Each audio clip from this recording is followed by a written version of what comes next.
Oh, hi there. Yeah, today we're gonna talk about well, we were gonna talk about feats, but That's going to be a good video. and that kind of spiraled into some other stuff. But DM PCs, DM running characters with the players, that kind of stuff. I think is gonna be today's.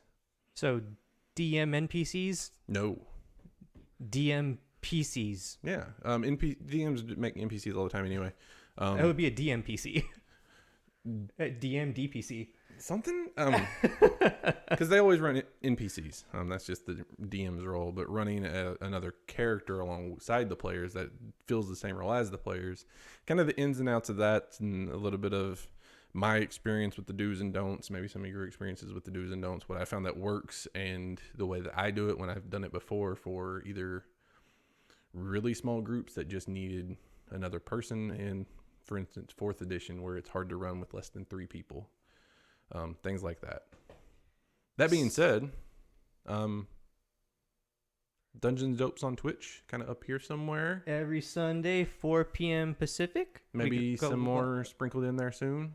Actually, yeah. So, big thing kind of came out as far as something that I'm jazzed about goes is a brand new Destiny expansion. So, that's going to be on there too if you like Destiny. I mean, I'll be there, but, you know. He'll be there too. I'll be there. We're both going to be on camera. I'm going to make that happen. Okay. But it'll be nice, really chill. We're not really tryhards. Don't want to be. So, no Crucible? That goes off camera. I have some choice words that just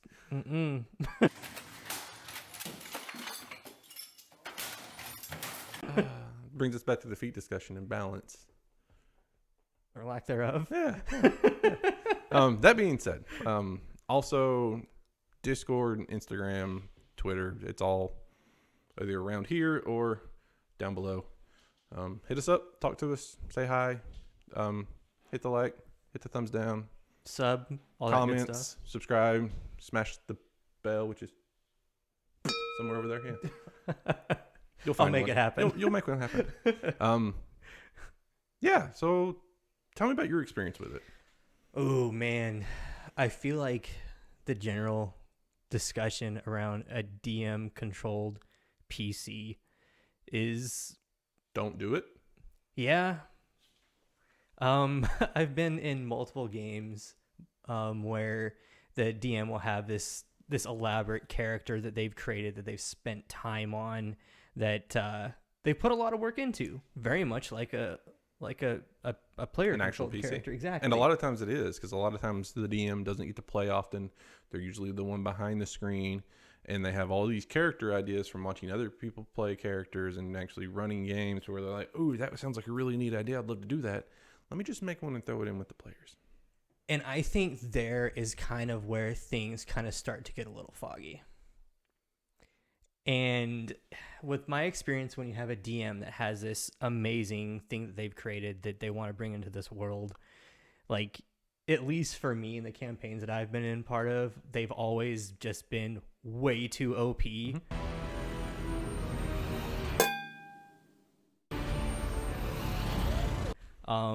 I feel like also having a character that kind of, or I guess I'm just gonna call him a DM controlled character at that point, where they kind of like almost seem like they always pop up when it looks like the players can't do it, or like to kind of like save them. But I'm like, if I'm sitting here, I'm in a campaign and Ex machina. yeah, dude, for real, that's a very good way to put it.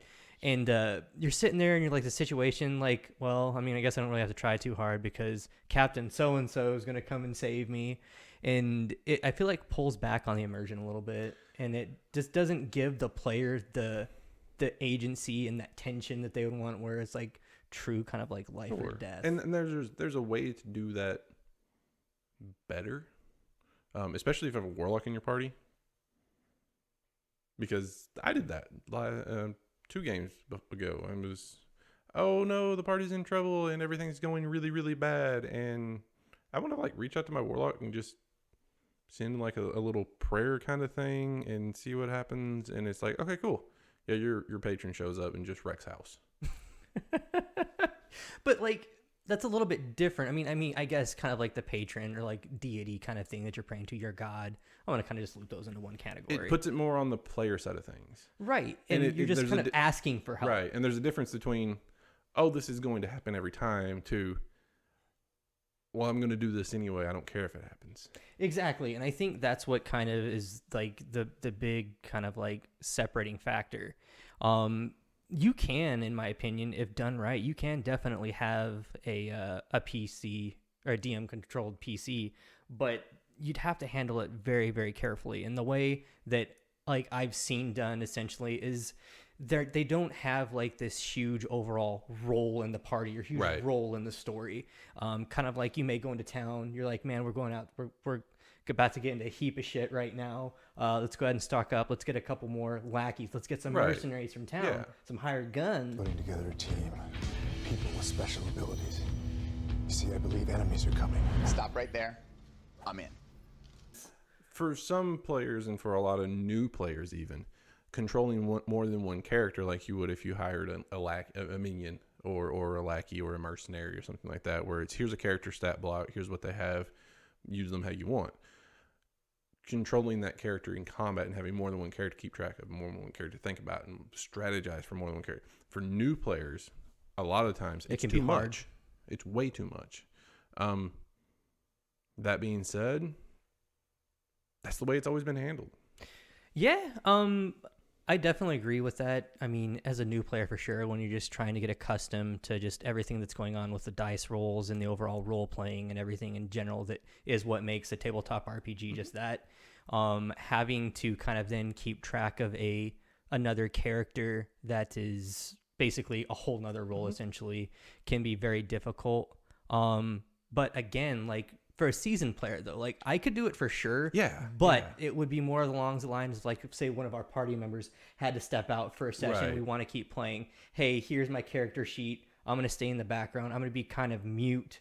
Right. Just kind of control my actions for me. Kind of the way spells. I did Turek whenever he wasn't available for a couple weeks, and then he came back. And then before his extended absence, it was, well, I'll just run you for a little couple hours until you can get here, or while you're late, I'll go ahead and keep you up at the party. Yeah, and it works. I mean, realistically, we need him because he's a healer, and he was our healer. And when things are balanced for that party of 5, it's really hard at the last minute or even a couple hours notice to change it and roll it back to a party of 4, because the way I run things, it completely changes everything. How many monsters there are, what kind of monsters there are, what they can handle.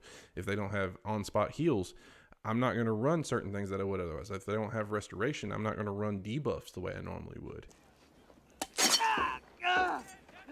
Medic! So it changes a lot in the way I run things. All that being said, I have run one before. 5th edition, I think you could run even one-on-one DM and single player in 5th edition. If you balance it right, I think it's great. 3rd edition is a little bit harder to do that in, but I think it still works. 4th edition, that didn't really work at all. 4th edition was very much built to have a classic party. You have a healer, you have a controller, you have a damage, you have a tank kind of thing. You could get away with not having one of those, but you still needed 3. I tried it with 2. It didn't work great. I had at one point there was a game that I was running. I only had 2 players. So I ran a DMPC. They were the front line. They were the tank, and it was 4th edition. They had no agency. They made no decisions. They followed the party around, and they were just hired muscle. That was all they did. Yeah. Yeah, with glasses, you look mean enough. Kind of just like what I said, falling back to almost like that mercenary lackey role. But neither one of them wanted to control an extra character. And Understandable. Neither one of them wanted to control an extra character individually, and I didn't want anybody to feel like, oh, well, they get an extra character. Why don't I get 2 characters? Okay.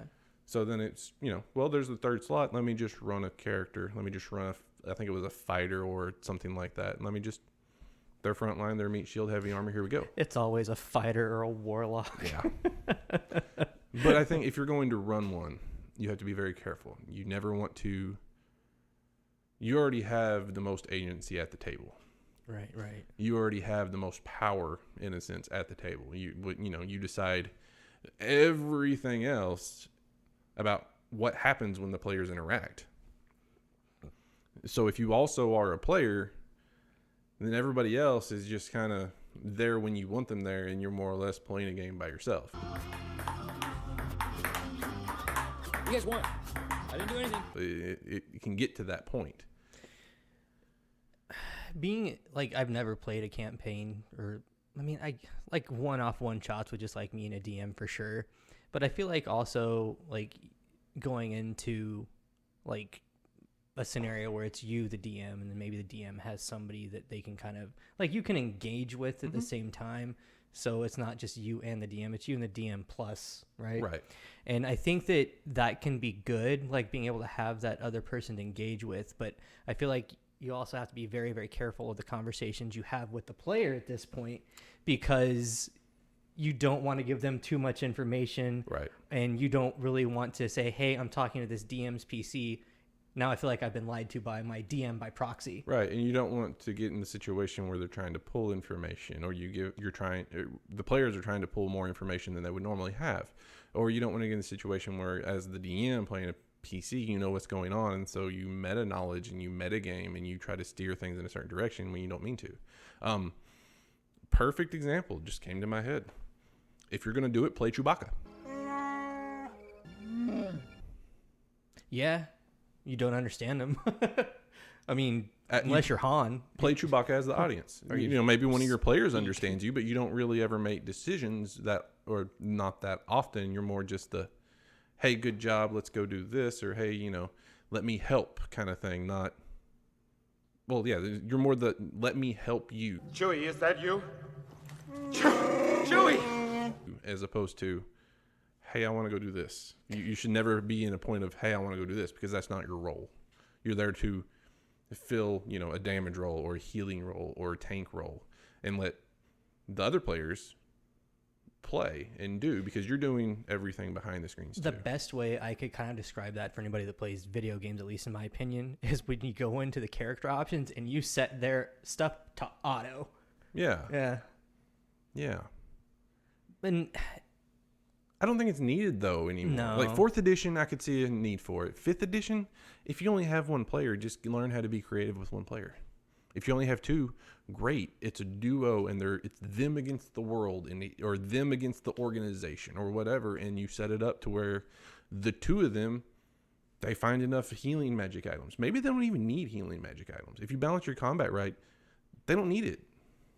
you definitely got to be really careful, man, because like once you start involving those kind of this like DM controlled PCs and stuff like that, it adds this weird kind of like, almost in my opinion at times, to like a sense of favoritism. Yeah. And by that I mean the DM / the person that created it, Ryan or whoever, Sure, has created this and put all this work into this character that they want to bring to life and stuff like that, much like a regular player would. Sure.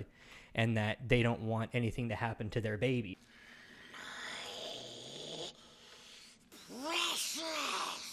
And you don't want anything to happen to this character. Like, well, I don't like the way this PC, essentially controlled by the DM, is acting, or the way he's treating me, the players. I want to attack this thing. At that point, they're not even a PC. They're just an NPC that the DM's gotten too invested in. Which, I mean, at that point too, kind of falls back onto what makes it a bad idea. Yep. From my own experience and my own using of it and all of that, never, and I'm actually putting a hard never on this, never use a DM PC as a way to test a character. No. No. Mm-mm. Mm-mm. No. No. No. No. No. No. Hell no.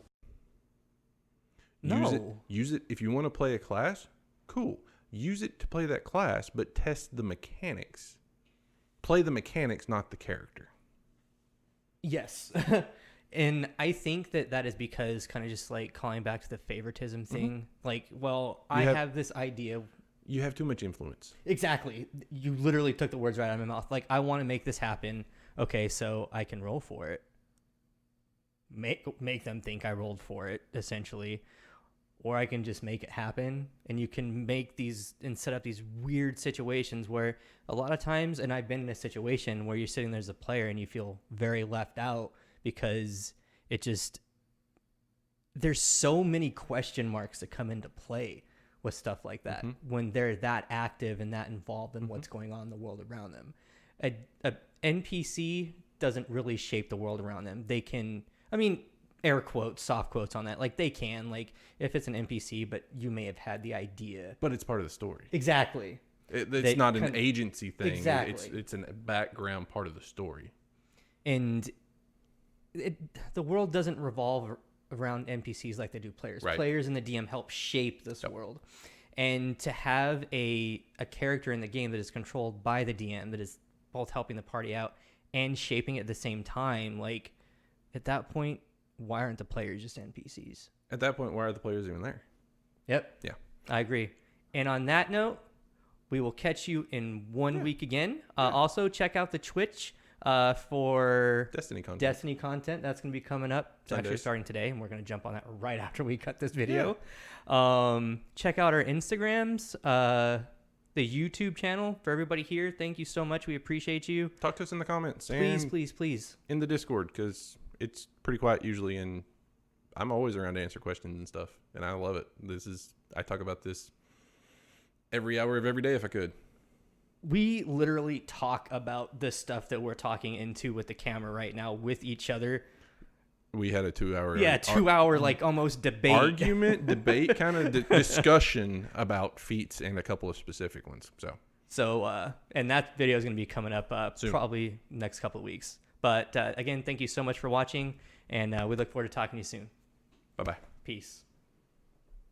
That was fun. No, let it go. I'm trying to reach almost. No, don't stop it. Don't stop it. Okay, you can stop it now. Okay, I'm stopping it.